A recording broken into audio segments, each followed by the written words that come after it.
عليكم ورحمة الله وبركاته. عملت احلى برام. هقولكوا دلوقتي هو برام ايه. حاجة حلوة جدا بطريقة حلوة وسهلة وهتعجبكم. مكرونة اقلام، وهبدأ ان انا اغلي مية واسلقها. دي مية اصلا كنت حطاها غلت وكده. بعد كده سلقت المكرونة، حطيتها بقى ايه على النار تتسلق كده مع نفسها، وحطيت عليها حبة ملح. جيت في الكبة هنزل ب3 بصلات كده متوسطين او بصلتين كبار، وهفرمهم ناعم. هبدأ ان انا اشغل زرار التقطيع ده، وابدأ ان انا اقطعهم حتت صغيرة كده كأني مقطعاها على ايدي. هبدأ ان انا اعمل التقطيع المتقطع واحدة واحدة كده لحد ما يتفرم كله. جيت هنا في حلة حطيت حتة زبدة، بس الزبدة دي انا حطيت منها كمية عشان نوع الزبدة فيها سوائل كتير فبتتبخر، عشان كده انا حطيت حتة كبيرة. حطيتها بقى على النار كده لحد ما تدوب خالص، وهقوم جاية نازلة عليها بالبصل اللي انا فرمته. هنزل بكمية البصل كلها، وابدأ ان انا اشوحها بس ادبل البصل. انا مش عايزة البصلة محمرة، انا عايزاها بس دبلانة. وهقوم جاية بقى مشوحة فيها البصلة كده، وكانت المكرونة هي على النار بتتسلق. المكرونة دي نوعها حوا، نوعها حلو جدا، ما بتنزلش نشا ولا اي حاجة، نوعها جميل. بصوا بقى البصلة شربت السمنة ازاي. فاحتجت ان انا احط قطعتين، حوالي قطعتين او 3 كمان من السمنة على البصل، علشان ايه يبقى فيها يعني نسبة دسم كده، ان هي البصلة بس تتشوح فيها. الزبدة التانية البصل شربها لان هي فيها كمية سوائل عالية. هقوم جاي بقى كده بقى وانا ايدي بقى بالبصل بقلب بقى المكرونة كده وهي بتتسلق. وبعد ما البصلة تدبل خالص وتوصل للمرحلة اللي انتوا شايفينها ديت، هقوم جاية نازلة عليها ده نص كيلو من اللحمة المفرومة. هعمل عصاج، اللحمة دي هعملها عصاج. هقوم جاية بقى مقلبة اللحمة. بصوا انا اصلا غلطت غلطة هنا، قبل ما احط البصل نسيت، بدل ما احط البصل حطيت اللحمة، فرحت جاية شايلة اللحمة تاني من الزبدة، وقمت جاية راجعة حاطة البصل مكانها، عشان كده تلاقوا اللحمة فيها قطع زبدة. بصوا ده هنا اللون بتاع اللحمة هي كده خلاص اتشوحت وظبطت. دي بقى كان عصير طماطماية وفلفل كوبي. اخدت طماطمايه وفلفل كوبي ضربتهم في الكبة، او لو مفيش كبة ابشروهم، يعني الفلفل قطعوه حتت صغيرة والطماطمايه تتبشر. انما انا هنا الصراحة استسهلت، قلت مكان البصل كده هفرم طماطمايه وقرن فلفل كوبي، وحطيتهم عليها. وحطيت حوالي معلقة من الصلصة، لان الطماطم بتاعتي ما كانتش حمرا قوي، فاحتجت ان انا احط معلقة من الصلصة. هسيبها بقى كده، هحط عليها بس حبة فلفل اسمر، يعني حوالي معلقة صغيرة فلفل اسمر، ورشة الملح بتاعتها وهقلبهم كويس في بعض. بس الاول هشوف بس الملح بتاع اللحمة مظبوط ولا لا. انا دايما اللحمة المفرومة معايا لازم اظبط ملحها، لان انا لو زودت فيها الملح بتحدق بسرعة جدا. فكان كده الملح بتاعها اتظبط، فسبتها بقى على نار هادية خالص تتسبك. جيت في حلة، طبعا كانت المكرونة بقى اتسلقت وكده، وانا ما غسلتش المكرونة، يعني هي صفيت بس منها المية. حطيت 3 معالق من الزبدة، او مفيش زبدة استخدموا السمنة اللي انتوا بتستخدموها. هقوم جاية بقى حاطة 3 معالق من الزبدة، واحط عليها 3 معالق من الدقيق. البشاميل كل معلقة زبدة بيتحط عليها معلقة دقيق. عايزين بقى بتزودوا الزبدة او السمنة. معلقة سمنة معلقة دقيق، عايزين تحطوا مثلا 4 معالق دقيق هتحطوا 4 معالق سمنة كده يعني.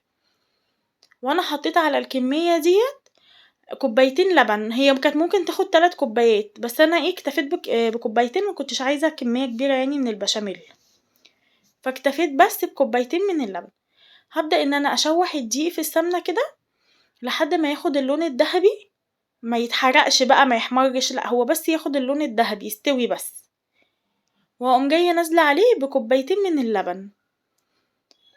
طبعا عندكم بقى حتة جبنة مثلثات هتحطوها، عندكم جبنة تركي هتحطوها. انا مكانش عندي جبنة مثلثات، فحطيت جبنة موتزاريلا. حطيت حبة حلوين كده من الجبنة الموتزاريلا دي، طبعا اختياري، عايزين تحطوا جبنة موتزاريلا حطوا، او اي نوع جبنة يعني اختياري، عايزين تحطوا حطوا، مش عايزين خلاص. بس انا حبيت بقى ان انا اخليها غنية كده، فجبت حتة جبنة موتزاريلا حتة كبيرة كده حطيتها فيها. وهبدأ ان انا اهدي النار كده، اخليها متوسطة، واقلب بالمضرب السلك علشان ما يكتلش معايا لحد ما يبدأ يتقل معايا. انا مش عايزاه تقيل قوي، انا عايزاه جوسي، يعني لا هو تقيل ولا هو خفيف، يبقى مظبوط. هتشوفوا القوام دلوقتي اللي انا بعمله. بشوف ناس بتعمل كمية، يعني بتخلي البشاميل تقيل. مش بستلطفه بصراحة، بيبقى تقيل قوي وبيبقى تقيل كمان على المعدة واحنا بناكل، مش بيبقى حلو يعني. ان هو يبقى جوسي كده، لا هو تقيل ولا خفيف، ده احلى حاجة. وانا كمان مش هحط بيض، في ناس بتحط بيض، لكن انا بعمل بشاميل من غير بيضايه. بصوا بقى القوام ده اللي انا عايزاه.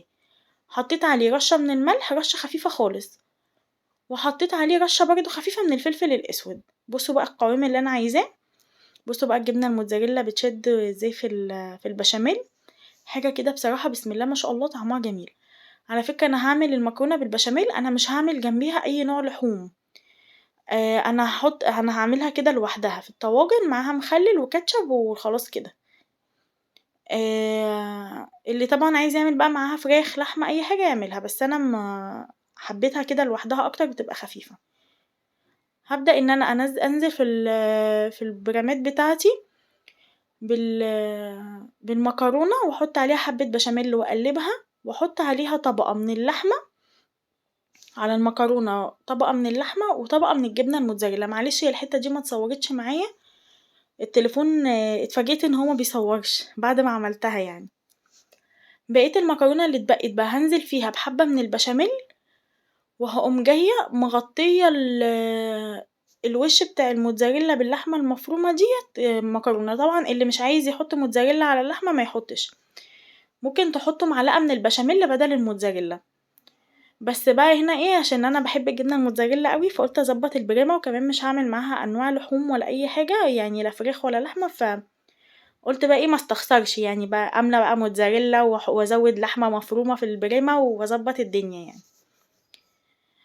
هقوم جاية بقى مقسمة حبة المكرونة اللي اتبقوا على وش الطواجن كده واسويهم، وبعد كده بقى هغطيها بحبة بشاميل، وهحط برضو على الوش كده حبة جبنة من الموتزاريلا، برضو تخليها تشد كده وتبقى حلوة. بصوا كان اصلا طعمها كانت تحفة. ملحها كان مظبوط، في ناس ما بتحطش ملح على البشاميل، البشاميل ما بيبقاش ليه اي طعم الا لما نحط رشة خفيفة. انا بقولكوش حدقوه، بس حطوا رشة خفيفة بس تدي طعم للبشاميل، وبلاش بيض، يعني البيض بصراحة بحسه بيزفر. هقوم جاية بقى حاطة بقى على الوش كده معلقة من البشاميل كده في كل طاجن. بصوا بقى قوام البشاميل اساسا بيتفرد معايا بكل سهولة ازاي، غير بقى لما يبقى تخين وتقيل عمره ما يتفرد ابدا.